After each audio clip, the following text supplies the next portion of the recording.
Hi, I'm Cindy Crawford, and I'm going to show you my typical morning routine, which is, of course, getting skincare on and getting out the door as fast as I can. So I'm going to start with my skincare. I've already washed my face, and I love our new Melon Serum from Meaningful Beauty, and this really is like a collagen booster.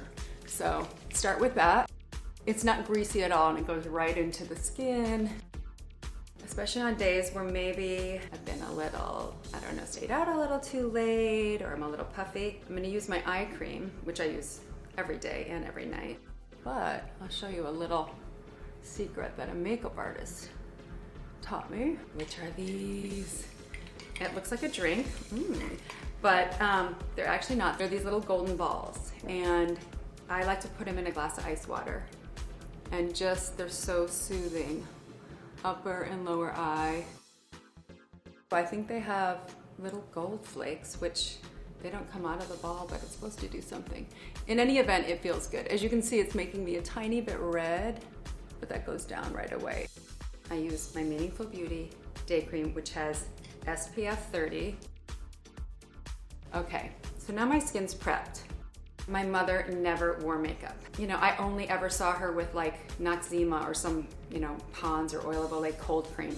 And when I started modeling, I knew zero about makeup and skincare. My very first modeling job, that was do your own makeup. I went and bought a foundation, I went and bought some mascara, and the job was with Iman and Diane DeWitt, and these divas were like painting themselves, and I just remember standing in the mirror kind of trying to mimic what they were doing.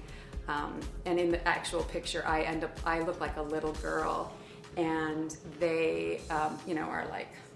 So now I'm gonna start putting a face on. Very basic face. And actually, I did a makeup book about 20 years ago with a really good friend of mine, makeup artist Sonia Kashik, and we called it Basic Face because that's what most women need to know. How to get just like your basic out the door face. You want to have like your simple routine that you know you're going to feel good in case you run into someone that you used to go to high school with. So this is my basic face. So I love this by Terry foundation, and just clicks up, and I kind of put it on with the applicator that it comes with. And then I use a separate foundation brush. I'm liking the finish from using a brush. It buffs it out in a way too that I find I need less powder, which as I get older, I'm not a big fan of powder because it tends to settle in those fine lines and wrinkles. Concealer. It has that emollients, see, under the eyes, because I don't want that area to look all dry and cakey. Kevin Aucoin, I remember working with him the first time, and he really showed me the transformative powers of makeup. Mostly it was so weird. Like first he completely erased your face. I remember looking in the mirror at one point and all I saw was two eyes and my nostrils. But then the way he built it up, almost to the point where he painted an expression on your face.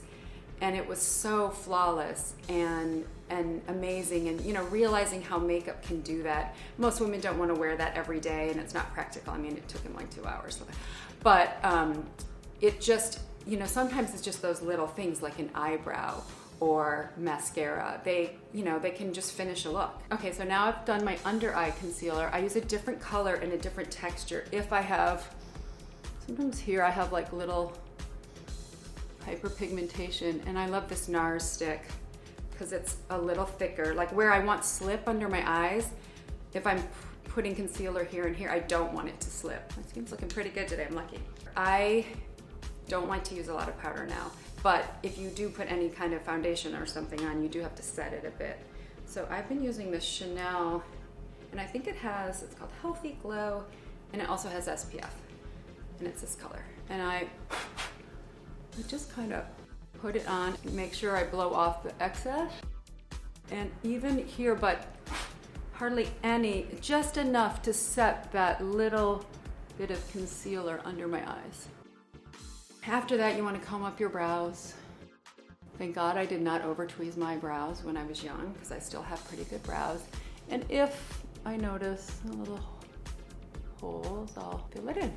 One of my lessons that I said to Kaya, I'm like, don't over tweeze your eyebrows. You will regret it later.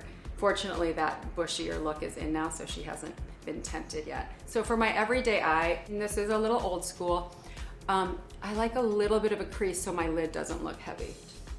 Just do basically my lid. So it's not a lot, it's just to give me a little bit of depth there so my lid doesn't look like it's dropping down. Then just to finish the eye, it's called Lash Stiletto. What I like about this mascara is the brush. And I don't do bottom mascara because it always ends up, it drops on me because I have really long lower lashes. So unless I'm on a shoot, I just keep it on the top. Definitely, I have found as I've gotten older, I wear way less makeup. I would say that's the biggest evolution for me, which is kind of counterintuitive. But that also means that taking care of your skin is more important because you're not covering it up with makeup. Sometimes, to be honest with you, I do learn tricks from Kaya. I think the amazing thing about the young generation is stuff like this. Like, if she wants to learn how to do a cat eye, she learns. She just YouTubes it, and all of a sudden she'll come out and, oh look, I tried this new look today. And then I'll be like, wait, how'd you do that? And she'll show me. Okay, so see, very minimum eye. My husband hates makeup, so this is already too much makeup for him. But I do explain to him that women do makeup for other women, not men. Blush. So I like this stick, Josie Moran. And again, it's creamy, and that's probably another transition that I've made as I've gotten older is I want creamy more than dry.